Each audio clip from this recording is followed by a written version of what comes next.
నమస్తే LSR news కి స్వాగతం. నేను మీ సాయి ప్రియ. ప్రస్తుతం మనం బట్టల బజార్లోని వెంకటేశ్వర స్వామి ఆలయంలో ఉన్నాము. ఈ ఆలయంలో బ్రహ్మోత్సవాలు ప్రారంభమయ్యాయి.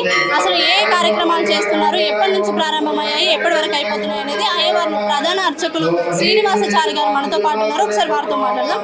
నమస్తే స్వామి. జయ శ్రీమన్నారాయణ. వెంకటాద్రి సంస్థానం బ్రహ్మాండే నాస్తి కించన, వెంకటేశ సమో దేవో న భూతో న భవిష్యతి.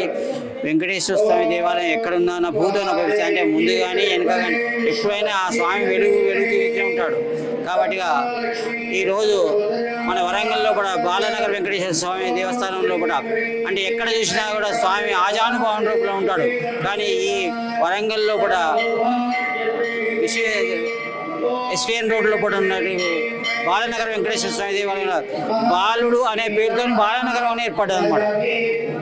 ఆ విధంగా ఆ స్వామి వాళ్ళలో కూడా దశావతారాలు వేయించేసి ఉండడం కూడా ఒక విశేషం అనమాట. ఆ దానిలో కూడా ప్రతి సంవత్సరం ఈ పాల్గొన మాసంలో కూడా స్వామివారికి బ్రహ్మోత్సవాలు నిర్వహిస్తారు.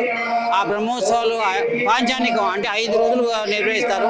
ఆ 5 రోజులలో ప్రతిరోజు స్వామివారికి విశేషమైనటువంటి యొక్క పూర్ణాహుతి, ఆఖరి రోజున పూర్ణావతి, కళ్యాణం, గరుడ ముద్దలు, రథోత్సవం ఇవన్నీ చాలా రోజుకొక వైభవంగా స్వామివారిని ఎంజాయ్ చేసి పురోవిధులలో తిప్పి ప్రజలకు వారి ఆ స్వామివారి ఆశీస్సులు అందే విధంగా వీధులలో తిరిగి వారికి ఆయురారోగ్య ఐశ్వర్యాలు సమర్పించుకొని వచ్చేటువంటి ఒక రీతిలో ఇక్కడ ఏం చేస్తారు. ఎప్పుడు స్టార్ట్ అయ్యాయి స్వామి బ్రహ్మోత్సవాలు? బ్రహ్మోత్సవాలు 24వ తారీఖు నాడు సాయంకాలం అంకురార్పణ. ఆ రోజుతో లెక్క ఉండదు. అంకురార్పణ అందరికీ కంకణ ధారణ చేస్తారని ఈ 5 రోజులు రేపటి నుంచి 5 రోజులు దీక్షగా ఉండాలని ఒక విషయంతో కంకణ ధారణ చేస్తారు. ఆ కంకణ ధారణ చేసేందుకు 5 రోజులు అనమాట. పాంచానికం అంటారు. అంటే 5 రోజులు ఉండాలని చెప్పాలి ఉద్దేశంతో చేస్తారనమాట. ఈ రోజు 1వ తారీఖు దానిక బ్రహ్మోత్సవాలు నిర్వహిస్తారు. ఈ రోజు ప్రాముఖ్యత ఏంటి, విశిష్టత ఏంటి? స్వామివారిని ఏ అలంకరణ చేశారు? ఈ రోజు స్వామివారి అశ్వవాహనం మీద స్వామివారి ఊరేగింపు చేస్తారు. అయితే అలాగే ఎందుకంటే నేను కళ్యాణం అయింది కాబట్టి ఇవాళ పురవిధులలో గుర్రం మీద స్వామివారు వేయం చేయాలనే ఉద్దేశంతోనే అశ్వవాహనం మీద స్వామివారు వేయం చేస్తారు. వేయం చేసి స్వామివారి పురవిధులలో తన యొక్క వివాహం యొక్క అందరి వేడుకలన్నీ చూపించుకొని మళ్ళీ లోపలికి వచ్చి చేస్తారు. ఇప్పుడు లక్ష్మీనారాయణ ఇష్టి జరుగుతుంది దేవాలయంలో. చాలా విశిష్టమైనటువంటి ఇష్టి.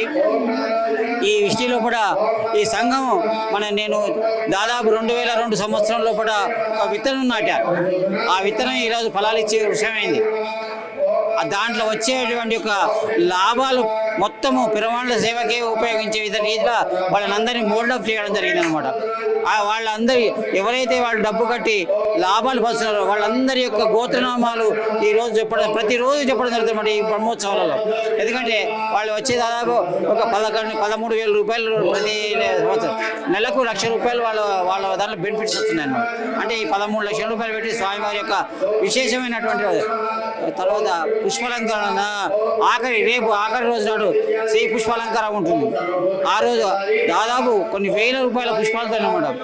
అయితే ఏంటిది పుష్పాలు ఒక రోజుతోనే కదా, కానీ వైష్ణవు అలంకార ప్రియ.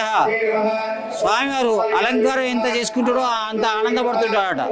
అందుకని స్వామివారికి వైష్ణవ సాంప్రదాయంలో కూడా స్వామివారికి అలంకార ప్రియ అని చెప్పని పేరు. శివాలయంలో అభిషేక ప్రియ అని, ఆయనకి ఎప్పుడు ఎంత నీళ్లు పోస్తుంటే అంత సంతోషం ఆయనకు వస్తుంది. వారికి వీరికి ఉండే వ్యత్యాసం ఇది అనమాట.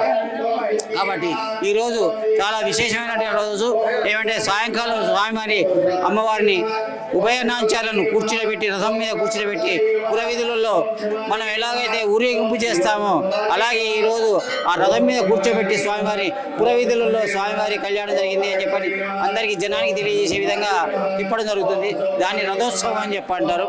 ఆ రథోత్సవం ఇవాళ జరుగుతుంది. రేపు శ్రీపుష్పయాగం, రేపు 12 శావలతోనే స్వామివారి యొక్క ఉత్సవం ఆశాంతమవుతుంది. కాబట్టి దర్శించే భక్తులు వచ్చేసి విశేషమైనటువంటి దర్శనాలు చేసుకొని స్వామివారి తీర్థ ప్రసాదాలు తీసుకుంటున్నారు. జై శ్రీమన్నారాయణ. ఏ సమయానికి రథోత్సవం ప్రారంభమవుతుంది? ఉదయం 6 గంటలకు సుప్రభాత సేవ అవుతుంది. సుప్రభాత సేవ అయిపోయాక ఆరాధన అవుతుంది. ఆరాధన అయినాక హోమం అవుతుంది. హోమం స్టార్ట్ అవుతుంది. సాయంత్రం రథోత్సవం ఏ సమయానికి స్టార్ట్ అవబోతుంది? 7 గంటలకు స్టార్ట్ అవుతుంది అన్నమాట. 7 గంటల నుంచి రాత్రి 11 గంటల దాకా తిరుగుతుంది అనమాట.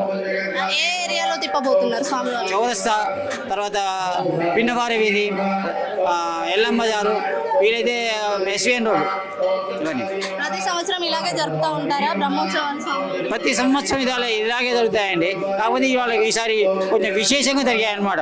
ఎందుకంటే మనం ద్రవ్యం ఏదైతే ఉందో ఆ ద్రవ్యాన్ని ఖర్చు పెట్టుకునే విధంగా వాళ్ళు ఏర్పాటు చేసుకుంటున్నారు కాబట్టి నిన్న స్వామివారి కళ్యాణంలో కూడా నృత్య ప్రదర్శనలు చాలా విశేషంగా జరగడం జరిగింది. ఎందుకంటే ఎవరికైనా డబ్బు ఇస్తేనే వాళ్ళు వ్యవహారం చేసే విధము, అలాగే వాళ్ళకు డబ్బు ఇవ్వడం వల్ల మాకు చాలా నిన్న కళ్యాణ సమయంలో కూడా నృత్యాలు చూస్తే చాలా ఆనందం అనిపించింది. మాకు ఎన్నడూ జరగని రీతిలో కూడా నిన్న జరిగింది. చాలా ఆనందంగా ఉంది మాకు. చూసారు కదా, ఇప్పుడే ప్రధాన అర్చకులు శ్రీనివాసాచారి గారితో మాట్లాడడం జరిగింది. ప్రతి ఏటా బ్రహ్మోత్సవాలు అంగరంగ వైభవంగా జరుగుతాయి. ఈ ఏడాది ఇంకా విశిష్టంగా జరిగాయి అని అయితే అయ్యగారు చెప్పడం జరుగుతుంది. అలాగే ముఖ్యంగా ఈ రోజు సాయంత్రం స్వామివారి రథోత్సవము స్టార్ట్ అవుతుంది 7 గంటలకు.